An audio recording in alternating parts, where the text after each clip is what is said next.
Hey, how's it going? Today we're going to be talking about how you learn. Basically, like, how do you learn the best? Because we're talking about, again, this is to unleash your creative genius. So we're talking mostly about becoming a genius. And there's multiple reasons why being able to understand more about yourself really helps you become and reach those genius levels. So, and a lot of people get turned off kind of to learning, I feel like, because the school system is so broken that they don't really explain the importance of learning, because the amount of knowledge that you can put into your conscience is what you get out in life, basically. See, I think we've all had those aha moments, right? Where we've been studying or doing something and we've learned enough that it all just starts to click, you know, like everything was like this and then all of a sudden, boop, goes perfect. No hesitation, no distraction. You fully are able to grasp what you're doing. And to become a genius, you have to consume a lot of knowledge, right? And it really helps if you have a very large resource of knowledge to understand the topic that you're trying to figure out. So what you want to learn first is how you learn best. Okay, so how do you learn personally? Is it, you know, visual, audio, physical, logical, social? You know, there's lots of ways that people learn. But figuring out your own personal way that you learn is very important. So for myself, I'm very good at learning through audio, right? I'm able to consume lots of information.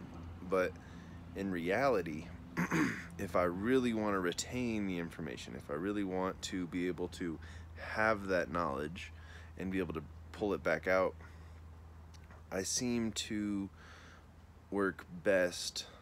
I have a very thick head, so I consume mass amounts of information through audio, but I don't remember all of it, and it pisses me off. But when I take notes and then I write down what I just learned, something between doing that really helps me fully grasp what I've just learned, basically. So when I listen to an audiobook, at the end of the day, I tend to take a lot of notes and write down just the good, useful snippets that actually stuck. And seeing me write them down really helps me to fully learn that process and that information. Also, whenever I try and teach people, like I'm doing with these videos, when I have to pull it back out of me, it kind of does something to my brain where it shows proof that I learned this, that this is actual information that went into through my ears or whatever, and I'm able to pull it back out. And whenever I complete that loop, I feel I have actually learned something. So I first consume immense amounts of information through audio, and I read a lot of books too, but audio for me seems to be the thing that sticks, and it always has been. Music and everything else has been so important to my life that I think I've developed a habit of being able to listen for long periods of time and consume and analyze and think things through. And then if I really want to learn something, I learn by doing it as well as audio, and then I have to pull it back out of me. So that's my personal structure of how I learn best. And it's very important for you to figure out how you learn best. You know, some people, you know, and it's not just about best, it's about what is the funnest way for you to learn. I know funnest is not quite the word you think of when you think of learning, but again, if you want to become a genius and you have to reach certain levels and you have to consume a certain amount of knowledge, you have to get a certain amount of information. And it doesn't have to be hard.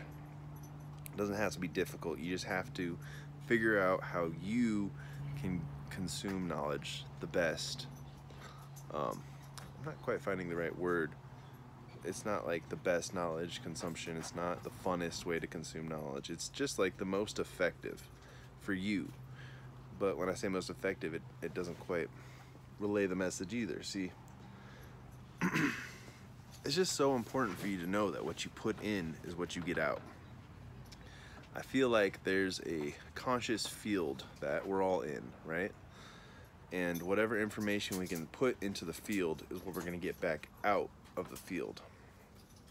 So if you really want to make a lot more money, you have to study and learn about money and about your specific skill that you're going to do or your service that you're going to perform to make that money.